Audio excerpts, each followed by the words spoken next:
नमस्कार दोस्तों, कैसे हो आप सभी। दोस्तों एक बार की बात है, एक बार ना एक किसान होता है, वह अपने जीवन को बस ऐसे ही खुशियों के साथ में बिता रहा था। उसके घर पे काफ़ी भैंसें वगैरह थी, तो उनका दूध वगैरह बेच करके और अपने जीवन को बहुत ही अच्छी तरह से बिता रहा था।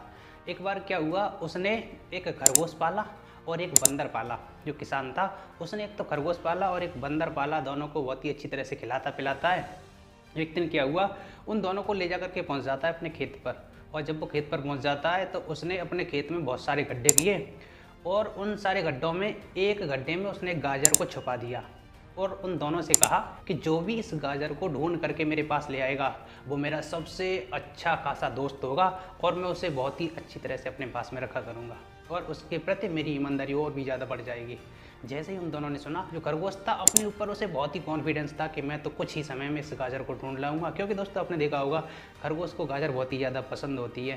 तो वो बहुत ही ज़्यादा अपने ऊपर कॉन्फिडेंट था। उसने कहा कि मैं इस गाजर को कुछ ही समय में ढूंढ लाऊंगा। खरगोश तो अपने काम पर लग जाता है ढूंढने के लिए, लेकिन जो बंदर था वो बहुत ही आलसी था और एक गड्ढे पर जाकर के आराम से बैठ जाता है, लेट जाता है। वो सोचता है क्या मैं इसमें ढूंढूंगा गाजर को, बस आराम से सो जाता है उसी पर। जो खरगोश था सारे गड्ढों को एक एक करके खोदता रहता है, लेकिन किसी में उसको गाजर नहीं मिलती है।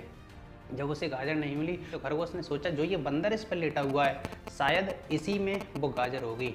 तो खरगोश ने बंदर से कहा कि भाई उठो यहाँ से, मुझे कुछ अपना काम करना है।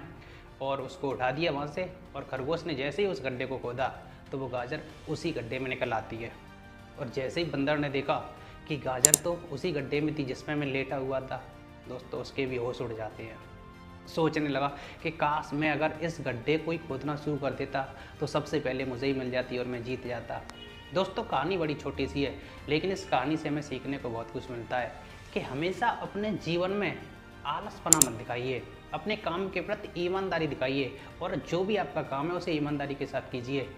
और अगर वो बंदर उसी गड्ढे से ही शुरुआत करता गाजर को ढूंढने के लिए तो भी उसे मिल जाती, सबसे पहले वो जीत जाता। या फिर कुछ समय लेटने के बाद सोचता कि शायद मैं इस गड्ढे में जो बैठा हुआ हूँ इसमें देख ही लेता हूँ क्या जा रहा है, थोड़ी सी मिट्टी हटा करके, तो भी उसे वो गाजर मिल जाती।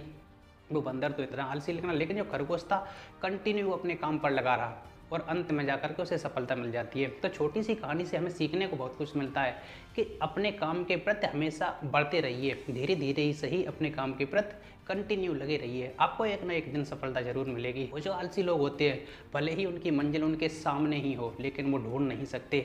जब तक वो कुछ करने की कोशिश नहीं करेंगे उनको उनकी मंजिल शायद नहीं मिल पाएगी। उस बंदर की तरह अगर उस खरगोश की तरह वो भी लग जाता अपने काम पर तो शायद सबसे पहले उसको ही वो मंजिल मिल जाती। लेकिन खरगोश तो अपने काम पर लगा रहा और वो जो बंदर था आलसी बन करके बैठा रहा, तो उसके सामने होते हुए भी उसे उसकी मंजिल नहीं मिली। दोस्तों आपने इस कहानी के माध्यम से क्या सीखा हमें कमेंट करके बताइएगा, और ये छोटी सी कहानी आपको कैसी लगी अपनी राय जरूर दीजिएगा। धन्यवाद साथियों, हमेशा खुश रहिए, अपने माँ बाप को हमेशा खुश रखिए, उनके सपने को पूरा जरूर कीजिए। और अंत में मैं तो सिर्फ इतना ही कहना चाहूँगा कि कर दिखाओ कुछ ऐसा दुनिया करना चाहे आपके जैसा।